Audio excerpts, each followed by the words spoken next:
ترکی میں بدعتیں بہت ہیں. ترکی میں چونکہ اب اسلام ایک طویل عرصے تک ختم رہا نا, اسلام خلافت ختم ہو گئی, علم دین ختم کر دیا, ایک دور میں داڑھیوں پہ پابندی لگی ہوئی تھی, تو وہ اسلام کا ایسا گلا گھونٹا ہے وہاں پہ. اب جا کے اسلامی تحریکیں اٹھ رہی ہیں, اب وہ آ رہے ہیں لیکن ان کو ٹائم لگے گا. ابھی وہاں بدعتوں کا بہت غلبہ ہے, بدعت کا. میں نے ترکی میں پہلا رمضان میرا ترکی میں تھا, آپ حیران ہوں گے, میں تراویح پڑھنے کے لیے مسجد میں گیا, رش بے انتہا تھا, مسجد بھری ہوئی تھی نا, اتنا لوگوں میں جوش و خروش, سارے پینٹ ٹائی کوٹ میں تھے, لیکن اتنا جذبہ ان لوگوں میں. ہم جب گئے ہیں, ہم سفر میں تھے, بہت تھکے ہوئے تھے, تو ہم نے کہا چلو تراویح پڑھتے ہیں. امام صاحب نے پہلی رکعت اللہ اکبر. اچھا, جو امام تھے وہ شافعی مسلک کے تھے, تو وطر انہوں نے خود نہیں پڑھائے. انہوں نے کہا کیونکہ ترکی میں سارے حنفی لوگ رہتے ہیں تو وطر ایک حنفی امام کو انہوں نے آگے کیا. یہ کہ ہمیں پازیٹیو چیز نظر آئی کہ اپنا مسلک تھوپا نہیں انہوں نے. تو اب کیا ہے کہ جب انہوں نے نماز پڑھانا شروع کی نا, تراویح کی پہلی رکعت اللہ اکبر, ہم نے نیت باندھی, ہمیں بس والین کی آواز آئی. آگے کیا ہوا, آگے انہوں نے تلاوت کی, وہ اس سے زیادہ عجیب ہے. وہ تلاوت یہ کی, ولا اعبد ما تعبدون ولا انتم عابدون ما اعبد لكم دین. رکوع میں چلے گئے. میں سوچ رہا ہوں یہ کون سی سورت پڑھی ہے انہوں نے, کہاں سے شروع کیا ہے. سب ساتھی ہمارے یہ سوچ رہے. اگلی رکعت میں ولا الضالین کے بعد لم یلد ولم یولد ولم یکن له کفوا احد. رکوع میں 2-4 رکعتوں تک تو ہمیں پتہ ہی نہیں چلا یہ تورات پڑھ رہے ہیں, انجیل پڑھ رہے ہیں, کہاں سے پڑھ رہے ہیں. قل یا ایھا الکافرون سے بھی شروع نہیں کر رہے تھے, تو نا قل یا ایھا الکافرون سے شروع کرتے, بیچ سے ولا اعبد ما تعبدون ولا انتم عابدون ما اعبد لكم دینکم, 3 آیتیں آخر کی. پھر جب تیسری رکعت پڑھی ہے تو بھی ولا اعبد ما تعبدون ولا انتم عابدون ما اعبد لكم دینکم ولی دین. پھر جب اگلی رکعت ہے لم یلد ولم یولد ولم یکن له کفوا احد. 2-4 کے بعد میں پتا چلا بھائی یہ قل ہو اللہ بھی آدھی پڑھ رہے ہیں اور سورہ کافرون بھی آدھی. 20 کی 20 رکعتوں میں یہی پڑھا ہے انہوں نے. تو میرے ساتھ 1-2 لوگ اور بھی تھے, انہوں نے کہا یار یہ اسٹائل کی تراویح ہم نے پہلی دفعہ دیکھی ہے. میں نے کہا بیٹا ہم نے گاؤں میں تراویحاں پڑھی ہیں بہت اسپیڈ میں, ایسی اسپیڈ خدا کی قسم فرسٹ ٹائم دیکھنے کو مل رہی ہے, ایسی اسپیڈ ہم نے آج تک نہیں دی.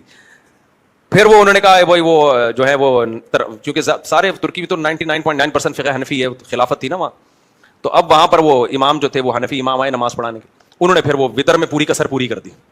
اتنی لمبی 20 تراویح نہیں ہوئی جتنا لمبا انہوں نے وطر پڑھا. وہ پھر تجوید بہت اچھی تھی ان کی, قرات بہت اچھی. ہم نے کہا بھائی آج تو پڑھ لی, اس کے بعد ہم یہ تراویح افورڈ نہیں کر سکتے. لیکن ہم بدگمان نہیں ہوئے ان سے. یہ بھی میں آپ کو جو واقعہ بتا رہا ہوں خدا یعنی ان کی توہین کے لیے نہیں. ہم نے کہا یار یہ حالات اگر ہم پر آئے ہوتے تو شاید ہم اس سے بھی گئے تھے. جب آپ الٹی سوچ لے کے جاتے ہو نا تو ہر قوم کی برائی نظر آتی ہے آپ کو. جب آپ پازیٹیو سوچتے ہو تو پھر ہر اس میں بھی آپ کو اچھائی. ہم نے کہا یار ان کے اوپر 100 سال لبرل حکومتوں نے حکومت کی ہے, اسلام کا گلا گھونٹا ہے, ان لوگوں نے اتنا بھی بچا لیا نا, رمضان کی تراویح بچا لی, یہ بھی غنیمت ہے. کیونکہ یہ ان کے استاد جو بھی امام تھے نا وہاں جنہوں نے تراویح پڑھائی, ان کے استاذ ان کی آپ ہسٹری پڑھو, بڑی قربانیاں دی ہیں ان لوگوں نے اس کو بھی بچانے کے لیے, ورنہ تو یہ بھی ختم ہو گیا تھا. چھپ چھپ کے نمازیں پڑھتے تھے, چھپ چھپ کے قرآن, تو اتنا بھی رہ گیا. کیا یہ غنیمت ہے بھائی. اب جب اسلام آئے گا تو انشاءاللہ پھر وہ آہستہ آہستہ آ جائیں گے خیر کی طرف. تو ان کی یہ برائی نہ دیکھیں کہ وہ اس طرح سے تراویح پڑھ رہے ہیں. ہماری نظر تو میں جائز نہیں اس طرح پڑھنا, ہم نے تو کہا ہم اپنی اخپل طریقے سے پڑھ لیں گے. لیکن ہم نے یہی کہا کہ یار یہ جو ان لوگوں نے اتنا بھی بچا لیا نا اسلام کو. اچھا ترکی میں ایک بدعت اور بھی ہے. ہوتا یہ ہے کہ جب امام نماز فرض نماز پڑھاتا ہے نا تو ایک مؤذن یا جو اقامت پڑھنے والا پیچھے بیٹھ کے لاؤڈ اسپیکر پہ سبحان اللہ سبحان اللہ سبحان اللہ ایسے پڑھ رہا ہوتا ہے. میں جب فرسٹ ٹائم ترکی گیا میں نے کہا بھائی یہ کیا بدعت ہے یار, یہ تسبیح آہستہ سے پڑھو, وہ مائک پہ کیوں پڑھ رہا ہے. تو ہمارے استاد جو ان کو ترکی پہ بڑی معلومات ہے نا, وہاں کی ہسٹری بہت جانتے ہیں, انہوں نے کہا ہوا یہ تھا کہ جب یہاں مسجدوں میں اماموں میں پابندیاں لگی ہیں تو یہاں کے علماء نے کہا کہ اگر ہم یہ تسبیحات مائک پہ نہیں پڑھیں گے نا, یہ آہستہ آہستہ لوگ ان چیزوں کو بھول جائیں گے. تو مجبوراً کہ یہ چیز جو ہے پیچھے بندہ بٹھا کے مائک پہ پڑھ لو تاکہ ان لوگوں کو یہ یاد رہے, یہ بھولے نہیں. تو اس طرح سے انہوں نے اسلام کی باقیات کو بچوا, بہت بڑی بڑی قربانیاں دی علماء نے. تو انہوں نے کہا جب یہ اب آئیں گے پورے اسلام کی طرف, یہاں دینی ادارے کھولیں گے تو یہ سب چیزیں آہستہ آہستہ انشاءاللہ چھوٹ جائیں گی. لیکن انہوں نے ہمیں کہا کہ ایسا نہ ہو کہ یہاں کے آپ نیا فرقہ بنا دیں کہ یہ سارے بدعتی ہیں.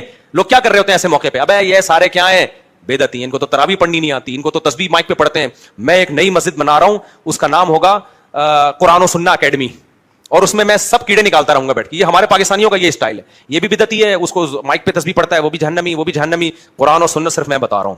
تو اس سے سوسائٹی میں اصلاح نہیں ہوگی, اس سے ایک نیا فرقہ بن جائے گا. اصلاح کا یہی طریقہ ہے, آپ ان کی خوبیوں کو ہائی لائٹ کریں اور بند کمرے میں آرام سے ان کو بیٹھ کے سمجھائیں کہ بھائی اب تو چونکہ وہ ماحول ختم ہو گیا, سیکولر حکومتیں, آپ ماشاءاللہ آپ نے دینی جذبے سے یہ کام کیا, لیکن سنت طریقہ یہ ہے کہ آپ آہستہ آواز میں تسبیح پڑھا کریں. تو اس طرح سے کوئی پازیٹو وے میں ہمارے علماء دیوبند کام کر رہے ہیں الحمدللہ جا کے ترکی میں, پازیٹو وے میں بڑی محنتیں کی انہوں نے. تو کوئی پازیٹو وے میں کام کرے گا تو کام ہو جائے گا, لیکن اگر یہ کھلی چھوٹ دے دی نا تو یہاں سے فتنہ پرست جا کے وہاں بھی اپنی یوٹیوب پہ دکانیں کھولیں گے, لیبل لگائیں گے فرقہ واریت ختم کر رہے ہیں, لیکن ہوگا کیا, مارکیٹ میں نئے نئے فرقے آنا شروع ہو جائیں گے. تو قوم کی اصلاح کرنی چاہیے, اس کا مذاق نہیں اڑانا چاہیے. تمام دوائیں بچوں کی پہنچ سے دور رکھنی چاہیے, پھر بھی آرام نہ آئے تو قریبی معالج سے رجوع کرنا چاہیے.